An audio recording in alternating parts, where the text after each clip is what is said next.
Shalom, shalom, queridos. Aproveitando, né, o ensejo, eu desejo a todos vocês um 2025 cheio da presença do Senhor. Que cada um seja guiado pelo Espírito Santo de maneira singular. E como este ano é um ano de portas abertas, estamos proclamando que entraremos por todas as portas que a Vé abre. Feliz 2025. Bem, nós hoje estaremos concluindo, né, o Evangelho de João no capítulo 2 e falaremos sobre Jesus, o santuário de Deus. Assim está escrito em João 2, versículos 18 a 22. Responderam, pois, os judeus e disseram-lhe: que sinal nos mostras para fazeres isto? Jesus respondeu e disse-lhes: destruí este templo e em 3 dias o levantarei. Disseram, pois, os judeus: em 46 anos foi edificado este templo, e tu levantarás em 3 dias? Mas ele falava do templo do seu corpo. Quando, pois, ressuscitou dentre os mortos, os seus discípulos lembraram-se de que lhes dissera isto e creram na Escritura e na palavra que Jesus tinha dito. Que maravilha, né? Que maravilha. Queridos, quando os judeus pediram a Jesus um sinal de sua autoridade, do seu poder, né? Ele deu como exemplo a sua morte e a sua ressurreição.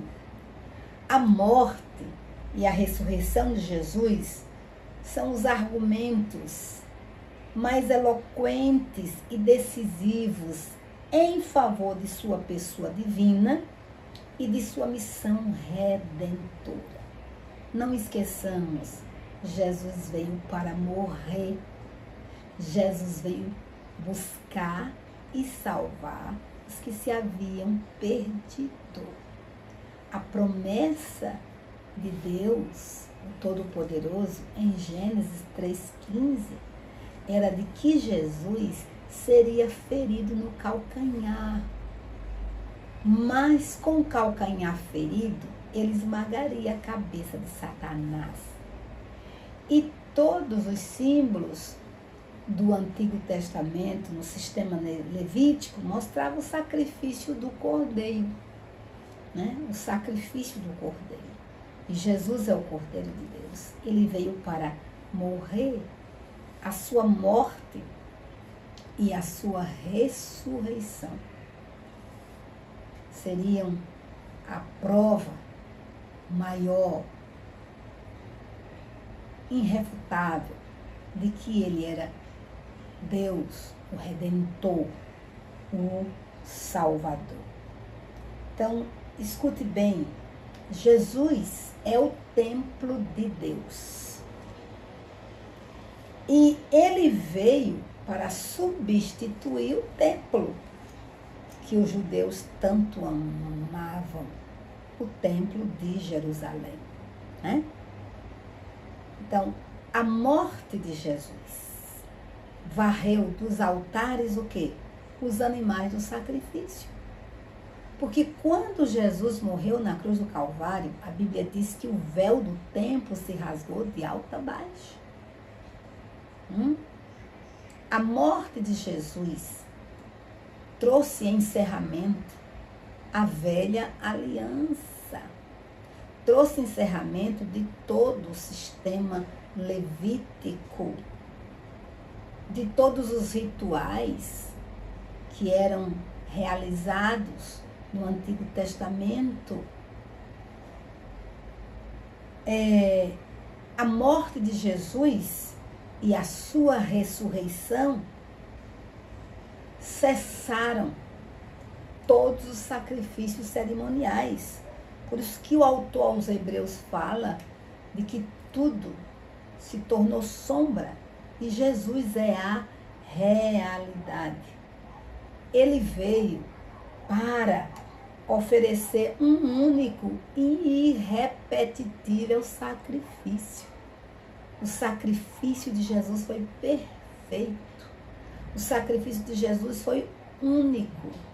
O sacrifício de Jesus é irrepetível. Os sacrifícios do Antigo Testamento não eram perfeitos, nenhum deles. Porque esses sacrifícios eram realizados por homens imperfeitos, que precisavam primeiro se autopurificar, para depois purificar o povo.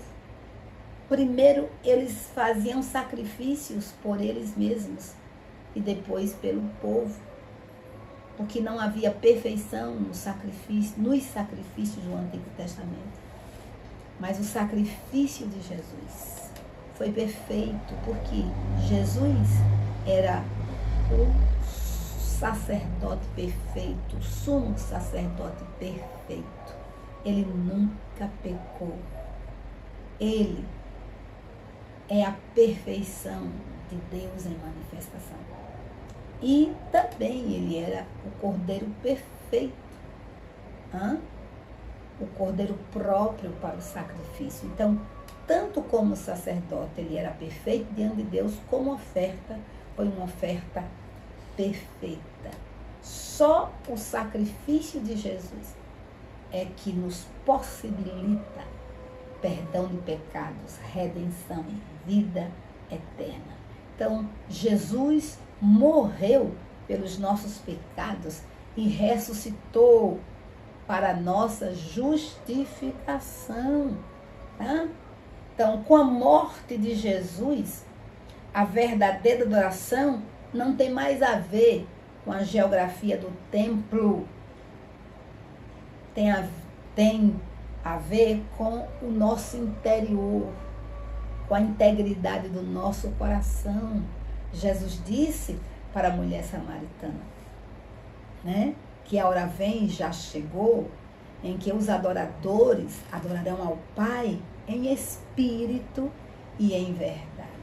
E o Pai procura tais adoradores. E isso só é possível quando alguém nasce de novo, quando alguém tem seu espírito recriado, quando alguém é transformado pelo poder do Espírito Santo, através do sacrifício vicário do Senhor Jesus na cruz do Calvário. A nossa adoração deve ser em espírito e em verdade. A nossa adoração está baseada naquilo que Cristo fez por nós.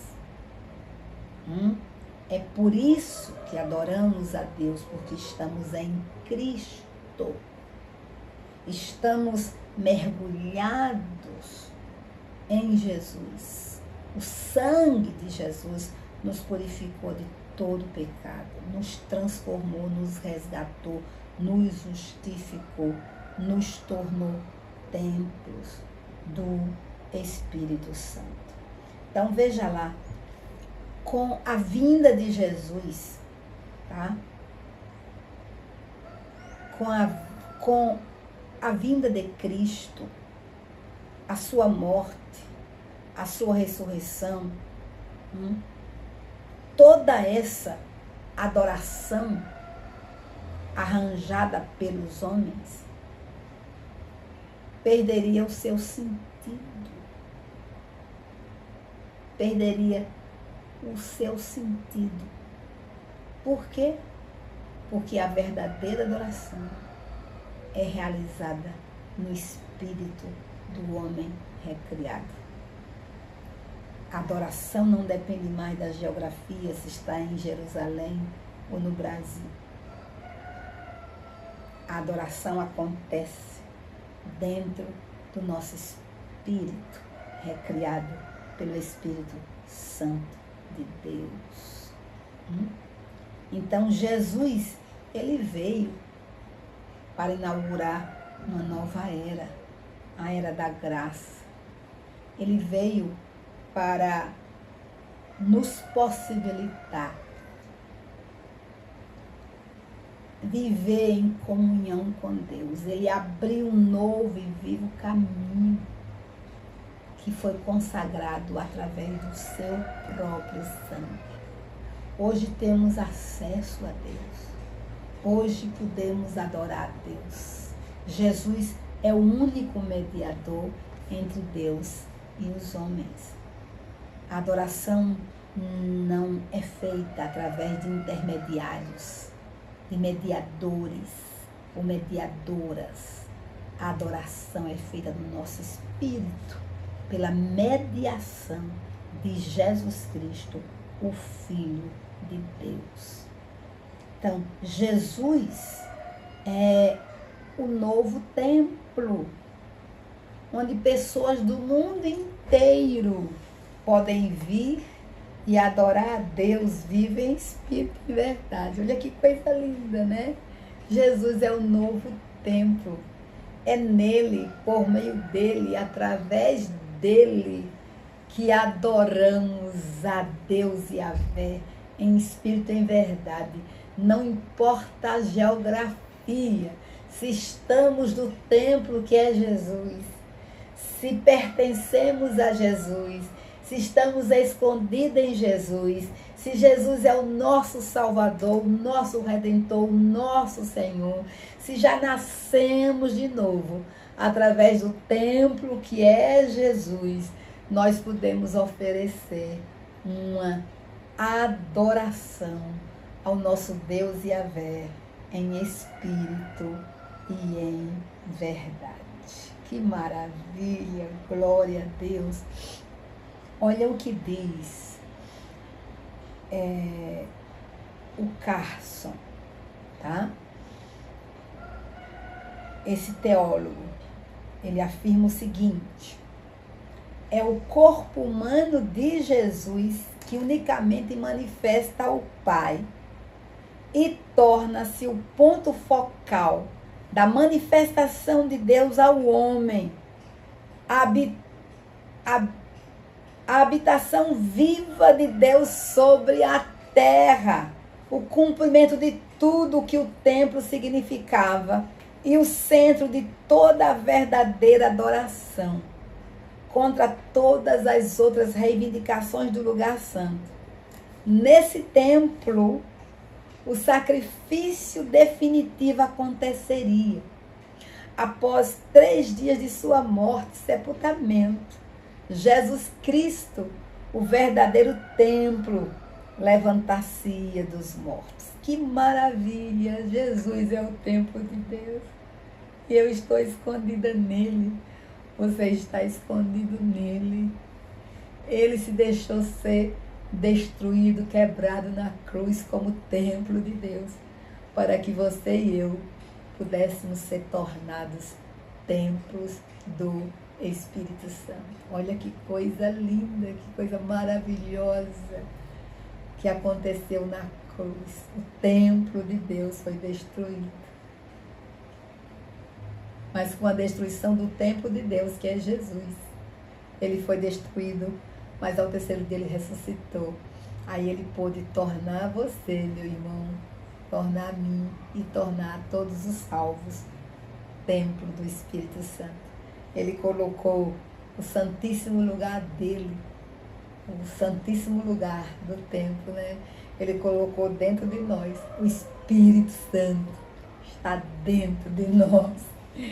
E é pelo Espírito Santo de Deus que nós adoramos ao Pai em espírito e em verdade, pela mediação de Jesus Cristo. Aleluia. O Evangelho de João, queridos, ele vai trazer várias figuras para enfatizar a morte de Cristo. E a primeira figura é a figura de Jesus como Cordeiro de Deus, que morre substitutivamente pelo seu povo. A morte foi vicária, significa substituta. Jesus me substituiu na cruz. Jesus te substituiu na cruz. Ele morreu no nosso lugar. Então, ele é o Cordeiro de Deus que tira o pecado do mundo. Lá em João 1, versículo 29. A segunda figura é a destruição do templo, evidenciando que sua morte violenta terminaria em ressurreição vitoriosa. Está lá no capítulo 2, versículo 19, que declara: Jesus lhe respondeu: destruí este santuário e em 3 dias o reconstruirei. Veja, Jesus está falando da destruição do seu corpo, da destruição do templo de Deus, que era ele. Tá? O templo de Jerusalém era somente uma figura. Tá? Era um tipo destinado à destruição. Está em Salmo 40, versículos 6 e 7. E Jeremias 3, 16.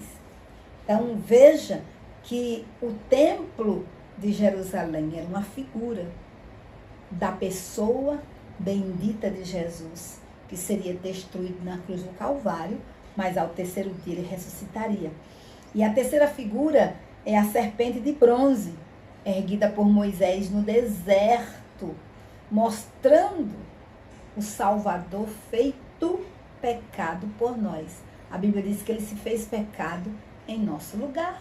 Ele nunca pecou, mas ele fez-se pecado por nós. E ele levou sobre si na cruz do Calvário as nossas dores, enfermidades, iniquidades, transgressões. Ele levou o nosso pecado. E porque ele levou, pelas suas pisaduras, nós fomos sarados. A quarta figura é a figura do bom pastor, que voluntariamente dá sua vida por suas ovelhas. Está em João 10, do versículo 11 ao versículo 18. E, finalmente, a figura da semente, né? Quando ele diz assim, que ele é o grão de trigo que cai na terra para morrer. Porque quando ele cai e morre, ele dá muitos frutos. Se não morrer, se não cair, não morre. Consequentemente, não vai frutificar. Mas ele está dizendo, essa semente precisa morrer para frutificar abundantemente. E Jesus disse que quando ele caísse, quando ele ressuscitasse, ele atrairia muitos a ele. E é isso que ele tem feito no mundo inteiro. Milhares e milhares e milhares de seres humanos têm recebido a revelação da pessoa de Jesus Cristo através do Espírito Santo, porque ninguém recebe Jesus pelo seu intelecto, é pela revelação do Espírito Santo. É necessário que o Espírito Santo nos revele a pessoa bendita de Jesus, para que nós possamos nos arrepender dos nossos pecados e receber a Cristo Jesus como nosso único Senhor, como nosso único Salvador. Queridos, vejam que se o corpo de Cristo é o templo que foi destruído em sua morte, Jesus estava profetizando o fim do sistema religioso judaico. O sistema legal chegou ao fim e a graça e a verdade vieram por meio de Cristo. Nós estamos debaixo da graça divina. É através de Jesus Cristo que somos salvos. A lei não pode salvar a ninguém. A lei revela o nosso pecado. mas o Salvador do mundo é o Senhor Jesus. Ele é o caminho, a verdade e a vida. A Bíblia diz que a lei veio por intermédio de Moisés, mas a graça e a verdade veio por intermédio de Jesus Cristo. Ele é o templo de Deus. Ele é o novo sacrifício e ele é o novo templo. Não somos salvos através de sacrifício de bode, de carneiros. Não, não, não. O único sacrifício perfeito que agradou ao Pai é o sacrifício de Jesus. E é através do sacrifício de Jesus que somos salvos. E a nossa adoração só é aceita porque estamos no novo templo que é Jesus. Ele é o único mediador entre Deus e os homens. Que você, meu irmão, que você, minha irmã, possa compreender por revelação essa beleza. Jesus é o templo de Deus e nós estamos neste templo. E a partir deste templo podemos adorar o Pai em espírito e verdade, em qualquer geografia que nós estivermos. Por quê?